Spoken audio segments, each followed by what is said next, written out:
Assalamualaikum warahmatullahi wabarakatuh. Kami dari kelompok 4 mata kuliah analisis dan perancangan sistem. Kelompok kami akan membahas yaitu sistem informasi puskesmas. Baik, langsung saja ke penjelasannya, yaitu mendefinisikan kebutuhan. Dalam membuat sebuah sistem, langkah awal yang perlu dilakukan adalah menentukan kebutuhan. Terdapat dua jenis kebutuhan. Yang pertama yaitu kebutuhan fungsional dan kebutuhan non-fungsional. Kebutuhan fungsional adalah kebutuhan pengguna dan stakeholder sehari-hari yang akan dimiliki oleh sistem, di mana kebutuhan ini akan digunakan oleh pengguna dan stakeholder. Kebutuhan non-fungsional adalah kebutuhan yang memperhatikan hal-hal berikut, yaitu performansi, kebutuhan dalam menggunakan sistem, kehandalan sistem, keamanan sistem, keuangan, legalitas, dan operasional. Kebutuhan fungsional akan digambarkan melalui sebuah diagram yang dinamakan diagram use case. Use case diagram. Diagram use case menggambarkan apa saja aktivitas yang dilakukan oleh suatu sistem dari sudut pandang pengamatan luar. Yang menjadi persoalan, apa yang dilakukan, bukan bagaimana melakukannya. Sebuah use case mempresentasikan sebuah interaksi antara aktor dengan sistem.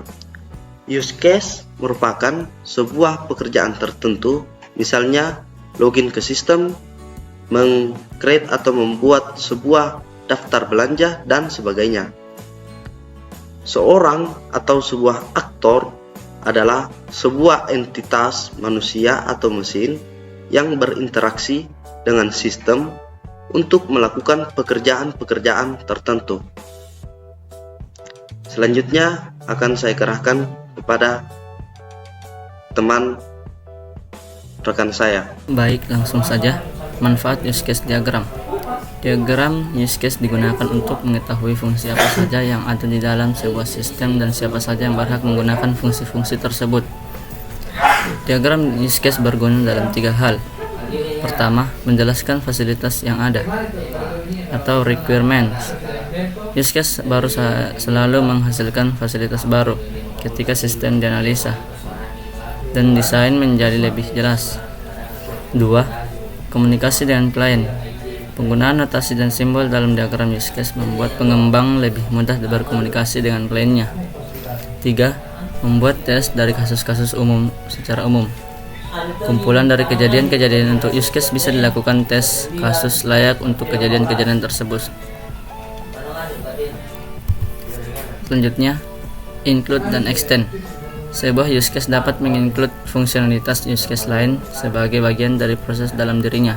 Secara umum diasumsikan bahwa use case yang di-include yang dipanggil setiap kali use case yang menginclude dieksekusi secara normal.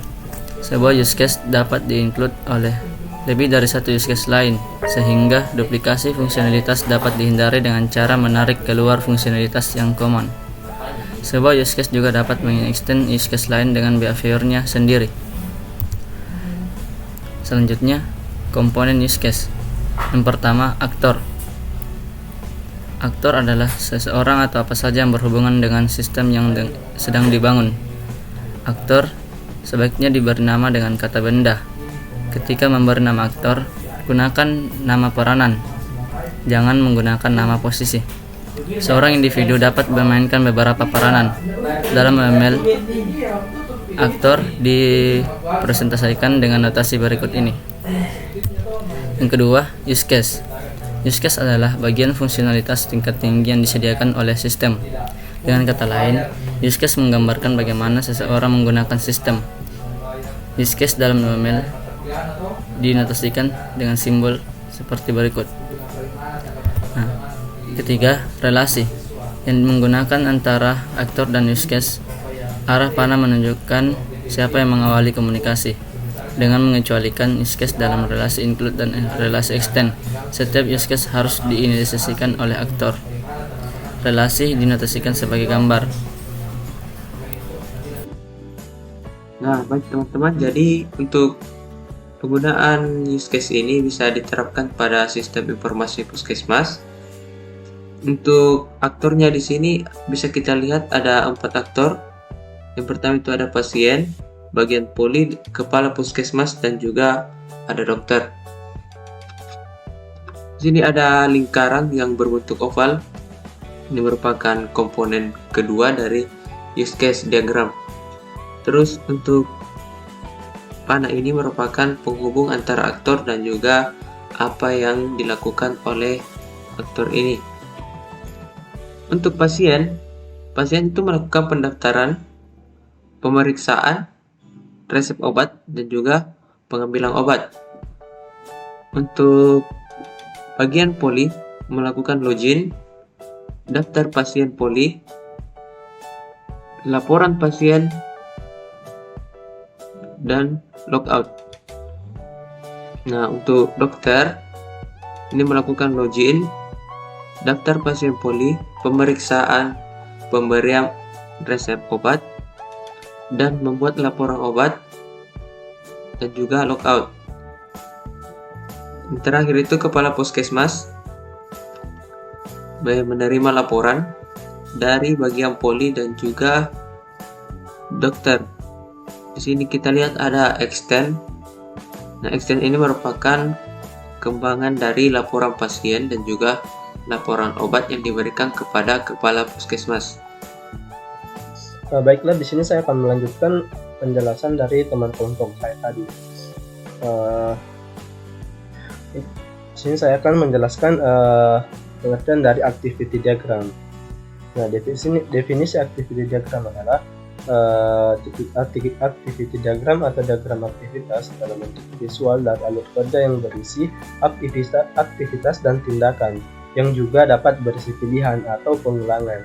Diagram aktivitas dibuat untuk menjelaskan aktivitas komputer maupun alur aktivitas dalam organisasi. Selain itu, diagram aktivitas juga menggambarkan alur kontrol secara garis besar. Nah, berikut ini adalah komponen-komponen pada diagram activity.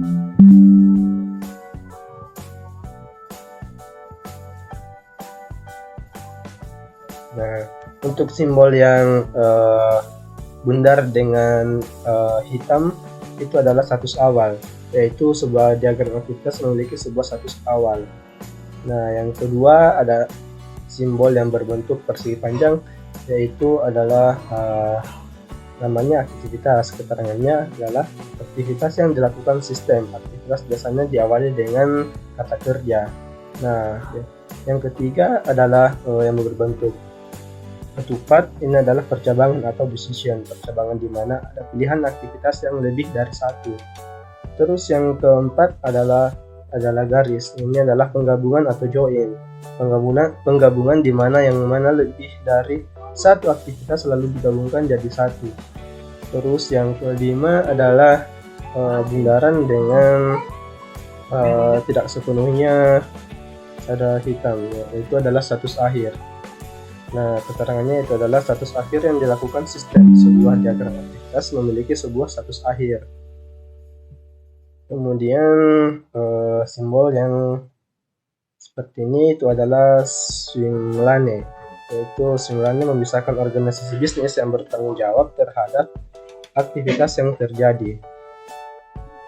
Nah, itulah apa yang dapat saya jelaskan untuk selanjutnya akan dijelaskan oleh teman kelompok saya. Selanjutnya kita masuk ke activity diagram. Yang pertama ada activity pendaftaran, di mana calon pasien mengisi form pendaftaran dan menyerahkan form pendaftaran ke bagian poli. Bagian poli menerima form pendaftaran dan melakukan pengecetan persyaratan. Nah, pada bagian pengecetan persyaratan ini terdapat sebuah kondisi di mana jika persyaratannya tidak terpenuhi, maka dikembalikan ke calon pasien untuk melengkapi persyaratan tersebut. Namun sebaliknya, jika persyaratannya sudah terpenuhi, maka bagian poli akan membuat kartu pasien dan calon pasien menerima kartu pasien. Yang kedua yaitu pemanggilan pasien. Pasien menyerahkan kartu pasien ke bagian poli menerima kartu pasien dan mengisi daftar pasien panggil. Dokter menerima daftar panggil pasien dari bagian poli dan pasien menunggu bagian panggil dari poli.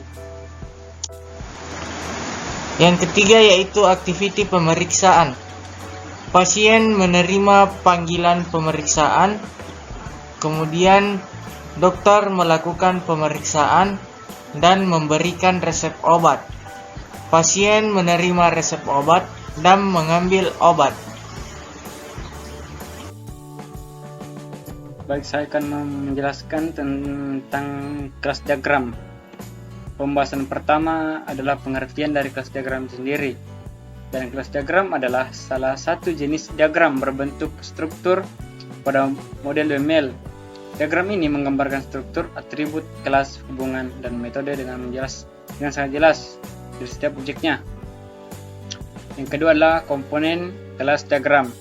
Pada komponen kelas diagram ini terdiri dari 3 bagian atau 3 area pokok, yaitu yang pertama adalah bagian atas, bagian tengah, dan bagian bawah. Pada bagian atas ada nama kelas. Pada bagian tengah ada atribut, dituliskan pada bagian kedua atau di sebuah kelas, dan atribut dapat ditulis lebih detail dengan memasukkan tipe nilai.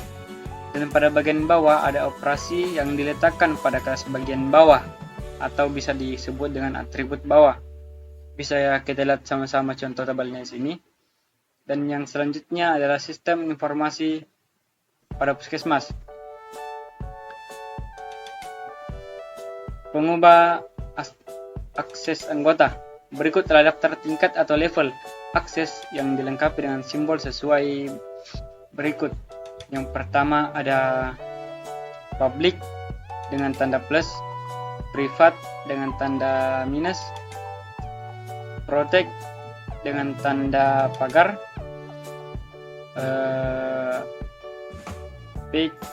package dengan tanda garis miring melengkung, derived tanda garis miring, static atau underline. Bisa kita lihat di sini contoh diagramnya. Yang selanjutnya adalah sistem informasi puskesmas. Kelas diagramnya. Yang pertama yang paling atas itu ada data obat, terus kode obat string, nama obat string, terus stok obat. Terus selanjutnya ada pasien. Pasien ini nomor pasien string, nama pasien string, alamat string, umur integer, jenis kelamin string, keluhan string. Lalu tahap selanjutnya ada bagian poli. Bagian poli ada ID petugas poli, integer, nama string, jenis kelamin, umur integer. Dan selanjutnya ke dokter ada id dokter string, nama string, jenis kelamin string, umur integer, dokter bagian string. Terus selanjutnya ke bagian bawah ada kepala puskesmas, yaitu ID kepala puskesmas string, nama string, jenis kelamin string. Sekian materi dari kami. Lebih dan kurangnya mohon dimaafkan. Terima kasih.